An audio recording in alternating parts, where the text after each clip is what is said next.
પ્રેમના નામે થયેલો અનૈતિક સંબંધ અને પછી ઊભો થયો ક્રોધને 3 જિંદગી થઈ બરબાદ। આરોપીએ નાની ઉંમરે જીવલેણ હત્યા કરીને પરિવાર જ નહીં પણ પોતાની આખી જિંદગી કાયમ માટે બરબાદ કરી નાખી છે। ઘટના છે છોટાઉદેપુર જિલ્લાના તેજગઢના કોરાજ ગામની, જ્યાં 16 ઓગસ્ટના રોજ રાત્રે 3 બાળકીઓની માતા ભારતી ની હત્યા કેસમાં આરોપી સુનિલ શૈલેષ રાઠવાની પોલીસે ધરપકડ કરી છે। સમગ્ર મુદ્દે વાત કરીએ આ વિડીયોમાં। નમસ્કાર, હું છું આરકે।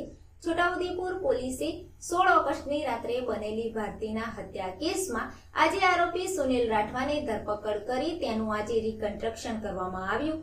તેને સૂતેલી ભારતી પર કેવી રીતે હુમલો કર્યો, તેને કેવી રીતે પૂરી ઘટનાને અંજામ આપ્યો, એ બધું આજે રિકન્સ્ટ્રક્શનમાં જોવા માટે આજુબાજુના લોકો પણ એકઠા થયા હતા। અંદાજે 21 વર્ષના આ આરોપી પર પ્રેમ સંબંધના વિવાદમાં હત્યાનો આરોપ છે, તો બીજી બાજુ ભારતીના ઘરનો ચૂલો ઠંડો પડી ગયો છે। ઘરમાં હવે માનો અવાજ નથી। ભારતીની 3 દીકરીઓના ડુસ્કા અને પિતાની તૂટેલી હિંમત જ રહી છે। આરોપી સુનિલે નાની ઉંમરે પોતાની જિંદગી બરબાદ કરી, સાથે 3 દીકરીઓના માથા પરથી માતાનો છાયો પણ છીનવી લીધો છે।